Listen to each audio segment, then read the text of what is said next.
ನಾನು ಕೈ ಹಿಡಿದ ಬಾಳಬೇಕಾದ ಹಾಯಣ್ಣನು ಕಣ್ಣನ್ನು ವಜ ಮಾಡಿಕೊಂಡನಲ್ಲ ಅರ್ಜುನ. ಅರ್ಜುನ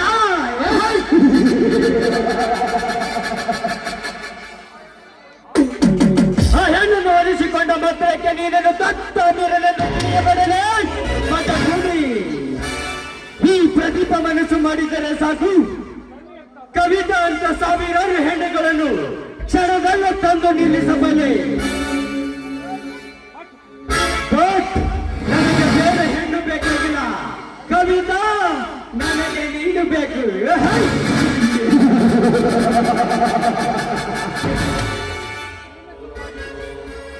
ಕವಿತಾ, ನಿನ್ನ ಸಲುವಾಗಿ ರಕ್ತದ ಕಾಲು ಹರಿದರೂ ಚಿಂತವಿಲ್ಲ, ಹಿಡಿದ ಹಠ ಮಾತ್ರ ಕೈ ಬಿಡುವನಲ್ಲ ಈ ಮಿಡಿನಾಗರ ರೋಷದ ಪ್ರದೀಪ.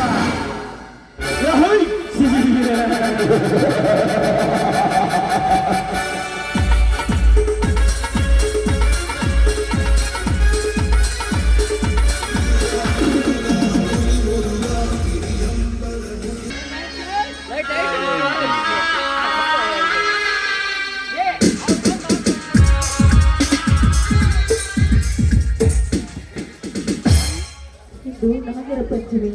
ಈ ನಾಗರ ಪಂಚಮಿ ಬಂತು ಅಂದ್ರೆ ಈ ನಾಡಿಗೆ ಬೇಕಾಗಪ್ಪ.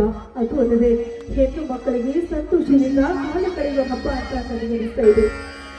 ಹೊಸದಾಗಿ ಗಂಟನ ಮನೆಗೆ ಹೋದ ಹೆಣ್ಣು ಮಕ್ಕಳು ತವರ ಮನೆಯವರು ಕರೆಯಲಿಕ್ಕೆ ಬರುತ್ತಾರೆ ಅಂತ ದಾರಿಯನ್ನು ಕಾಯ್ತಾ ಇರ್ತಾರೆ.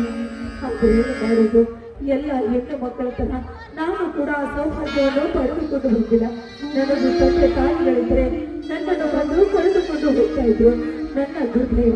ಏನು ಮಾಡೋದು, ಈ ಕರ್ಮವನ್ನು ನಾನು ಅನುಭವಿಸಲೇಬೇಕು.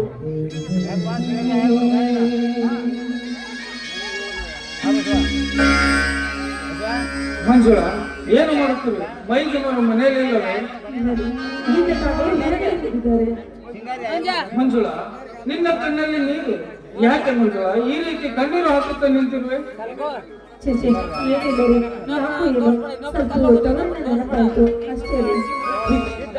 ಸಾವಿನ ಕಡೆ ನೆನೆಸುತ್ತಾ ಈ ರೀತಿ ಹಬ್ಬದ ದಿನ ಕಣ್ಣೀರು ಹಾಕುತ್ತಾ ನಿಂತರೆ ನಿನ್ನ ಮನಸ್ಸಿಗೆ ಸಂತೋಷವಾಗುತ್ತದೆ. ನೋಡು ಮಂಜುಳಾ, ನೀನು ಯಾವತ್ತೂ ಕಣ್ಣೀರು ಹಾಕಕೂಡದು. ಯಾವಾಗಲೂ ನೀನು ನಗು ನಗುತ್ತಿರಬೇಕೆಂಬುದೇ ನಿನ್ನ ಗಂಡನ ಆಸೆ.